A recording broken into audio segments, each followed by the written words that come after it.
ताजवर अब इसी घर में रहेगी तुम्हारे साथ और तुमने मुझे परेशान नहीं करना है। लेकिन वो तो वापस नहीं, वो वापस कभी नहीं जाएगा। आपने ये फैसला अचानक क्यों किया? जुलेखा, ये फैसला मेरा नहीं है। लोगों ने मिलजुल कर ये फैसला मुझे सुनाया कि ताजवर तुम्हारी बीवी है और उसे इस घर में रहना चाहिए, लिहाजा वो अब यहीं रहेगी तुम्हारे साथ इसी घर में और तुम्हें उसे कबूल करना है।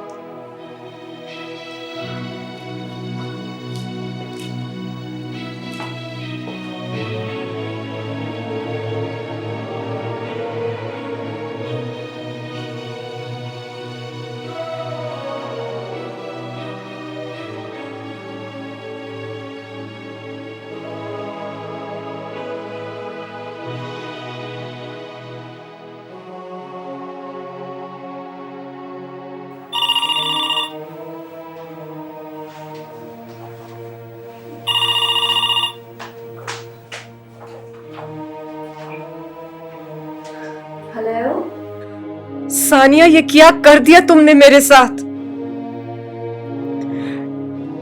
क्या जरूरत थी तुम्हें ये सब कुछ करने की? मॉम, आप ठीक तो है ना?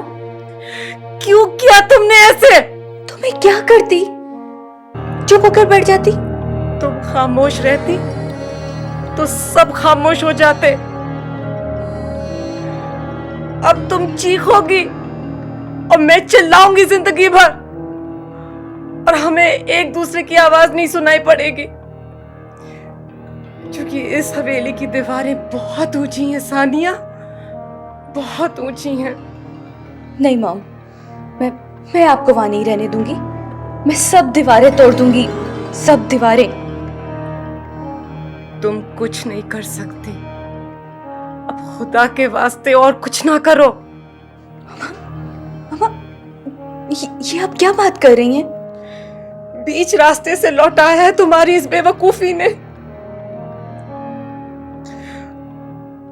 अब सब रास्ते बंद कर दिए तुमने मुझ पर।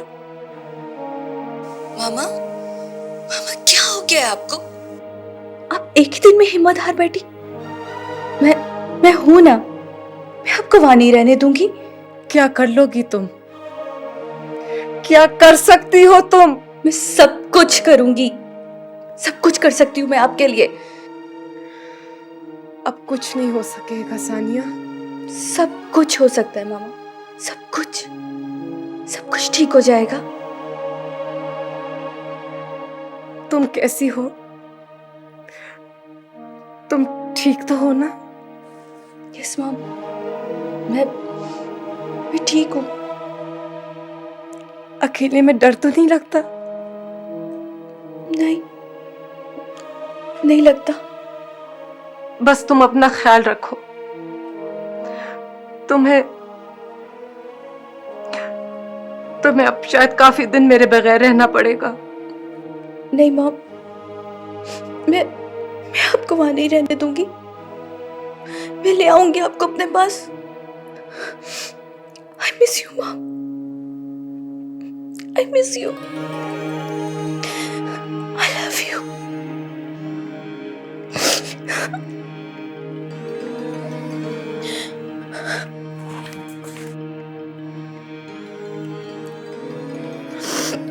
ये आपने मुनासिब बात नहीं की बड़ी बीबी। तो और क्या बोलती उससे? बड़ी बीबी, इस तरह रो रो कर तसल्लियां देने से हौसला नहीं मिलता दूसरे को। सब कुछ बिखर गया है गुलाम मोहम्मद, सब कुछ टूट गया है। अब मैं किस उम्मीद पर उसे तसल्ली दूं? बड़ी बीबी, सरदार साहब का गुस्सा जितना गर्म है, दिल उतना ही नरम है। थोड़ा सा वक्त तो लगेगा ना, सब ठीक हो जाएगा। नहीं गुलाम मोहम्मद, अब सब कुछ उलझ गया है। एक खामोश तन्हाई जो फैज की दी हुई थी, वो भी वापस ले ली उसने। अब कुछ भी तो नहीं रहा। नहीं बीबी जी, जैसे आप खामोशी कह रही हैं ना, वो खामोशी नजर आती थी। अंदर से तो एक लावा पक रहा था, और लावे को एक दिन फटना होता है। फटने दे उसे, बहने दे उसे, और जाने दे दूर तक उसे। बड़ी बीबी, जब लावा ठंडा हो जाता है ना, तो जमीन जरखेज हो जाती है।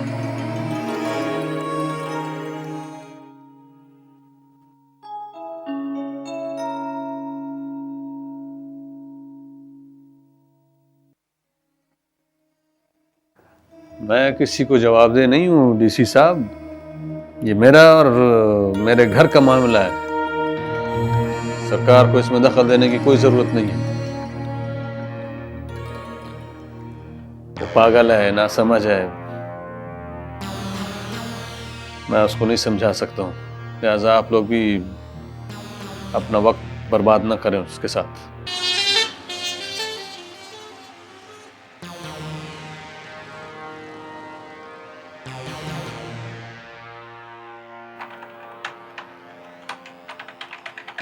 देखो भाई, हम इज्जतदार लोग हैं, खामखा का तमाशा नहीं बनना चाहते।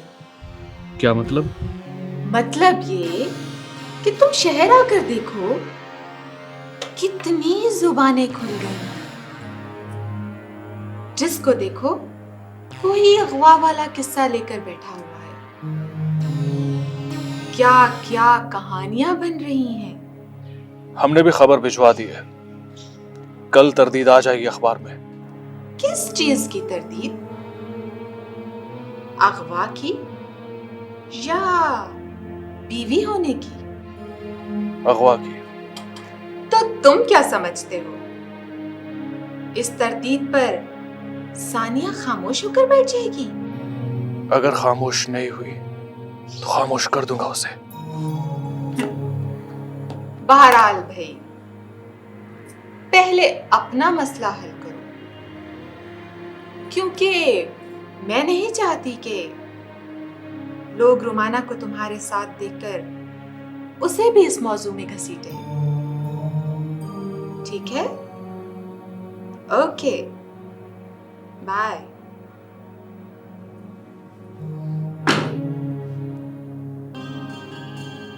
समझ गई हो ना सारा ड्रामा? अब उसे रिजेक्ट करना शुरू करो,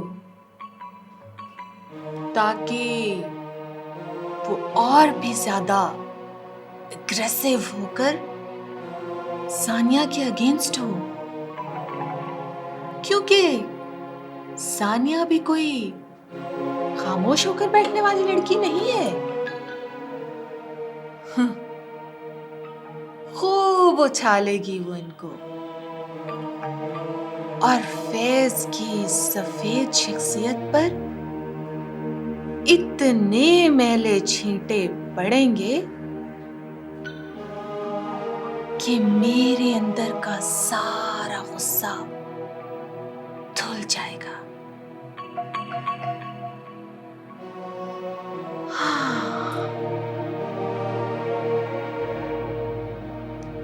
क्या बात है रुमाना? मैडम, वो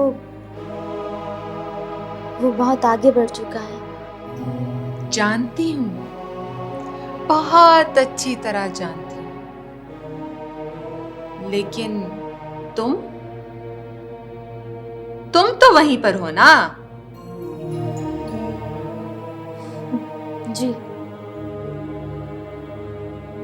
बस अब वाइंड अप शुरू कर दो। अंडरस्टैंड? Okay madam.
अब हाथ पे हाथ रखे क्या बैठे हो?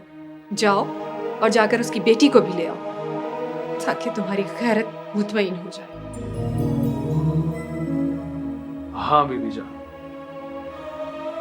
अब इसके सिवा कोई हल नहीं। शाबाश शाबाश बेटा, इसी दिन के लिए मैंने तुम्हें पाल पोस कर जवान किया था कि तुम इस उम्र में मेरे सर पर सौकन लाकर बिठा दो। वो पुश्तों की इज्जत उछाल रही थी लोगों में।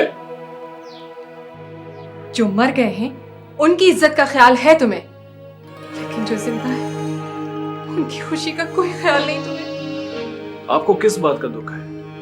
वो कभी भी आपकी जगह नहीं ले सकती। एक औरत सिर्फ अपने शौहर की जिंदगी में जगह चाहती है, तुम्हारे पुश्तों के बनाए हुए इस महल में नहीं। उसे अपनी जिंदगी में जगह आपके शौहर ने दी थी, मैं तो सिर्फ उसे इस घर में लाया हूं। वो सिर्फ एक कहानी थी, हकीकत तुमने बनाया है जलाल उसे। वो एक हकीकत थी, आंखें बंदी सिर्फ हमारी। अब तो तुमने हम सब की आंखें खोल दी ना, तो अपने कान बंद कर लो।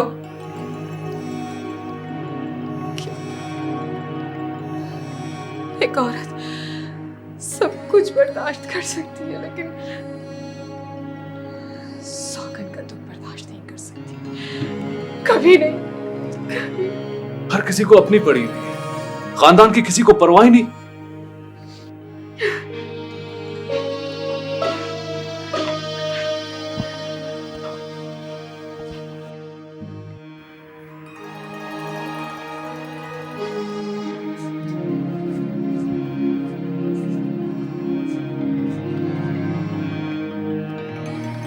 मैं अब कब तक यहाँ रहूंगी? एक बीवी अपने शौहर के घर कब तक रह सकती है? लेकिन मैं यहाँ नहीं रह सकती फैज। ये तो मुझे 20 साल से मालूम है, तो फिर? लेकिन अब 20 साल के बाद ताजवर तुम्हें इसी घर में रहना पड़ेगा।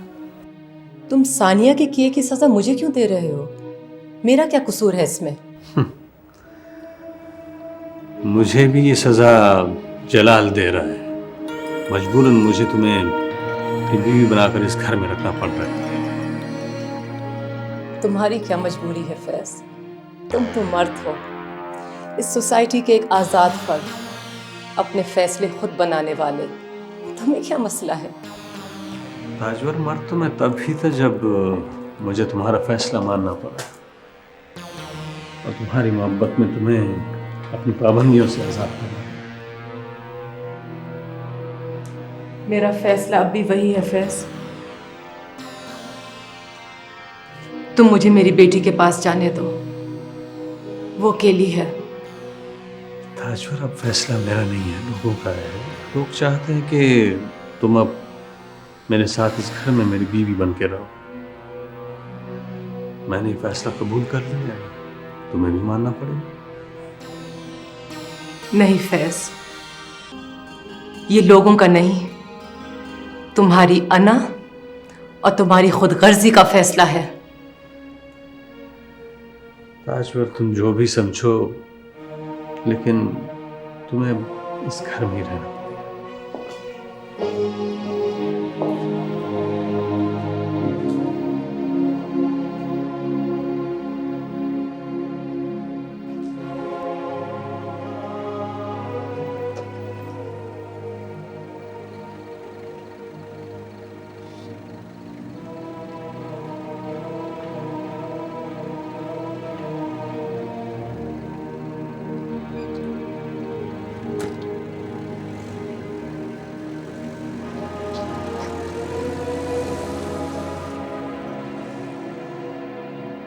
तुम यहाँ कब से बैठे हो?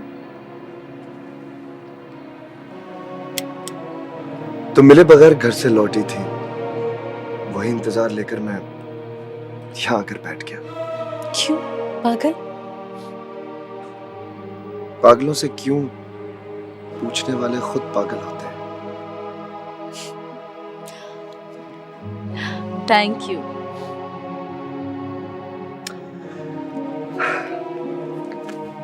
कहाँ से आ रही?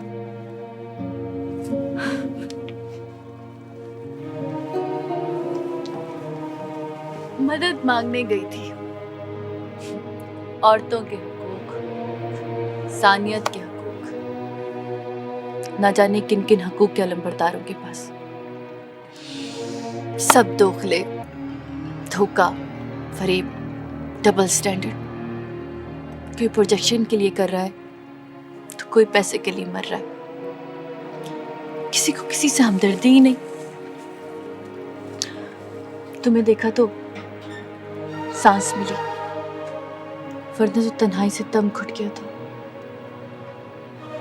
सानिया, ये तुमने कैसे सोच लिया कि तुम तन्हा हो? तुम्हारे डैडी की वजह से। लेकिन मैंने डैडी से कह दिया है। क्या? यही कि मैं उन्हें तो अकेला छोड़ सकता हूं, लेकिन तुम्हें नहीं।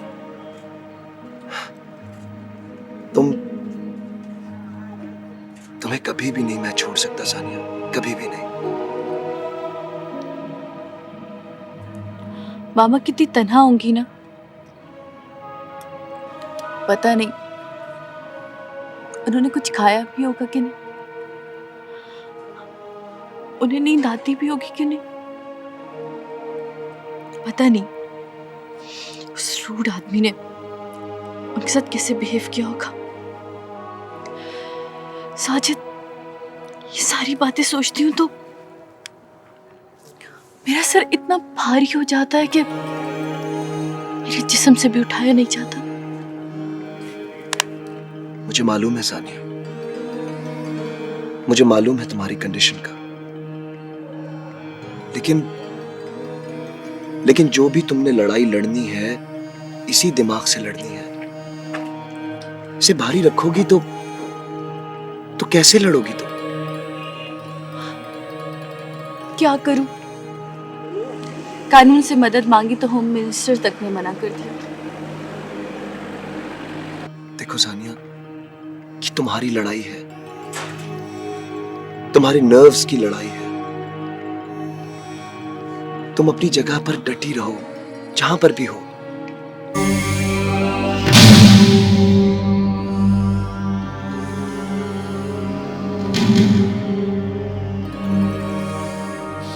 तुम्हें पता है, इस सोसाइटी में एक मर्द के लिए सबसे बड़ी शिकस्त यही है कि एक औरत उसके मद्दे मुकाबिल आकर खड़ी हो जाए।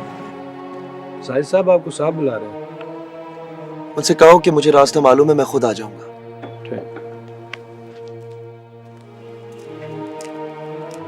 देखो सानिया, तुम्हारा दुख और मेरा दुख बराबर का दुख है। इसलिए क्योंकि इस शख्स ने भी तुम्हारे बाप की तरह मेरी माँ को मुझसे छीना है। लेकिन वो तुम्हें प्यार तो बहुत करते हैं ना। क्या तुम्हारा बाप तुमसे प्यार नहीं करता होगा? But Sania, love is freedom, it's not a prison.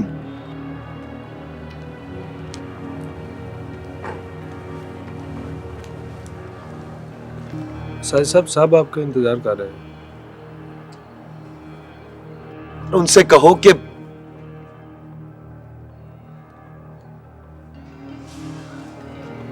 Sajid, तुम जाओ, क्योंकि अभी नहीं तो कुछ देर बाद तुमने जाना ही है। इस दरवाजे के बाद तो मुझे और मेरी तन्हाई को अकेले ही रहना है ना। सानिया, जहां तक तुम मुनासिब समझो, मुझे अपने साथ लेकर जरूर चलना।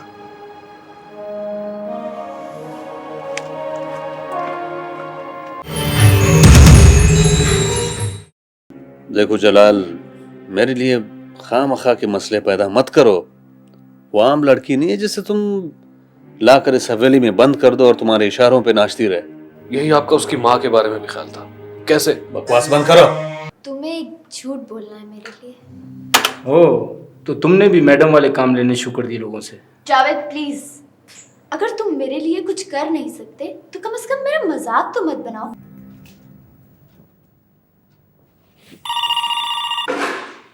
हेलो, क्या हुआ साजिद को? कब?